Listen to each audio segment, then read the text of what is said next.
Have you ever seen a film so amazing that it made you want to get up, grab your camera, and just start filming the first thing you saw? Well, I hope you aren't a character from this movie, because, yeah. Welcome to Box Cutter. I'm your host, Kevin. We take a look at obscure, underseen, or downright bizarre films that I found through Letterboxd. Just so you know, we're not affiliated with Letterboxd, but let's just say we're close friends. I get very consumed with trying to find something new to watch, and this is definitely the easiest way of finding films of all kinds. This week, we're covering You Shoot, I Shoot from 2001, directed by Edward Pang. The story features Bart, no, not that Bart, a killer for hire who is growing bored with his hits. A problem that everyone can relate to, obviously. He gets a suggestion from one of his clients to record his next slaying, and she'll, in turn, pay him for it. Bart is great at killing people. The only problem is, he sucks as a filmmaker. 咩嚟㗎？不如我解釋俾你聽啦，因為我翻少少先。係嗱，我哋喺個入屋嗰度開始啊。上，我呢度嚟嗱，我其實咧就一嚟咧就要。Bro doesn't even know framing. It is then that he meets Chun, a young filmmaker from, get this, the New York Film Academy. That's literally my graduate school. What a coincidence. Chun is obviously out of his element. Bart is a hardened criminal who shows little mercy or tact. He doesn't understand that in this job, you can't get a second take. 咩啊你？咁快開槍嘅？咁你係 shoot 啊嘛？我係 shoot 係個攝影機 shoot 啊嘛。你咁快開槍，我未準備好，我點拍啫？因為你講 camera ready 嘅，我唔係 camera ready 啊，我 camera ready 係問號嚟㗎。When they finally get their first hit job, Bart's friends are impressed, and thus, the ultimate partnership is formed. Move aside, Coen Bros. Make way, the Daniels. It's time for the Bart Chun experience! They even have their own logo. Their relationship is a little bit, dare I say, homoerotic? There are many gay jokes in this, some of which are definitely dated and tasteless. But come on, look at this clip and tell me that these guys aren't made for each other. 火焚身情難自制，情不自控啊！按捺不住咪急忙，正想打個車輪你就敲槍咯。我哋係基嘅，難道你又看不出嗎？ Film is equal parts crime comedy as it is dark. It honestly felt like watching an early Edgar Wright movie with how frenetic the editing was. There are a lot of movie references and posters. It has this very pulpy personality. We take a peek into Bart's family life. To Chun, his family seems very eccentric and fun to be around.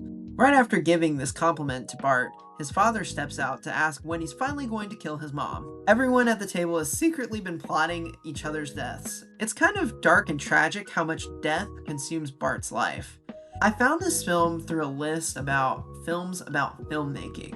I've actually grown a bit tired of this subgenre. In the last few years, we've had a lot of film within a film, or sometimes even film within a film within a film stories. And while I'll never get tired of the magic of making movies, there is a bit of a saturation of them that when you finally start to see the same thing over and over, it can just get really tiring. Thankfully, You Shoot, I Shoot doesn't retread a lot of the same ground that these films do. I wish we had a lot more films about guerrilla filmmaking, because it is the most grounded in our world, and it tries to capture a story that is surrounded by real-time events. The film's strongest moments are in its ending.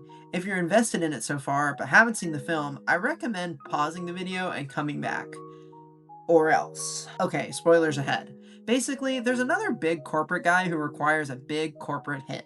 Bart is ready to retire, growing bored of this killing life, and thus it will be Chun's last film too. They go to the restaurant, and unfortunately, the shoot goes wrong. The hit was so infamous that someone else killed him. Now, Bart and Chun need to pull in other actors in order to show the fake death on camera and make their money. 譬如佢係個肚中槍你就噗噗噗咁樣啦，譬如如果個胸中槍嘅咁樣啦嚇，如果個後邊背脊中槍嘅咁樣啦，如果上邊中槍都得嘅喎。There's this one actor who is really full of himself and tries to direct Bart, and it does not go over well. And if you've been on set with an actor like this, it can be really annoying. And it's really funny seeing Bart, who is obviously not a filmmaker, have to deal with this guy. Like, you were just like so anxious about this guy just getting his head blown off. You can already see that the film is setting up a lot of moving parts, and this is all to set up an elaborate set piece at the end. With the actors ready, the big corporation arrives to try to direct the scene, and more mayhem ensues. It's constantly adding layers to its scenarios and making you laugh in a way that feels really effortless. It's by no means a perfect movie, but it has a great combination of genre elements. The entire time I watched the film, I wondered, how is this not a cult classic? I think back to some of my favorite films about filmmaking. There's Man Bites Dog, a cult horror film that basically has the same premise as this, but it's a much darker comedy than this film, which I think is mostly lighthearted comedy. In that film, cameramen realize that they're making a mistake by filming this serial killer who films these murders, and they get caught up in the crime by accident. Here, Chun kind of just rolls with it. He doesn't even question that Bart is this maniac who kills people for hire. I like how Chun and Bart go from complete polar opposites to really charming and a really great team. It kind of reminds me of another dynamic duo that just hit the screens. Another film that comes to mind is One Cut of the Dead. And while there aren't any zombies in this movie, it is very stylistic in the approach, and I feel like that movie has to be inspired by this. From the fact that both films try to establish their own cultural impact with t-shirts with the film's logo and iconic moments, both films take the idea of film within a film very similarly. It is an absolute crime that, no pun intended, that this film has not been seen by more people. One of the top reviews has 10 likes saying their mom is in it. Don't be shy. Who is she?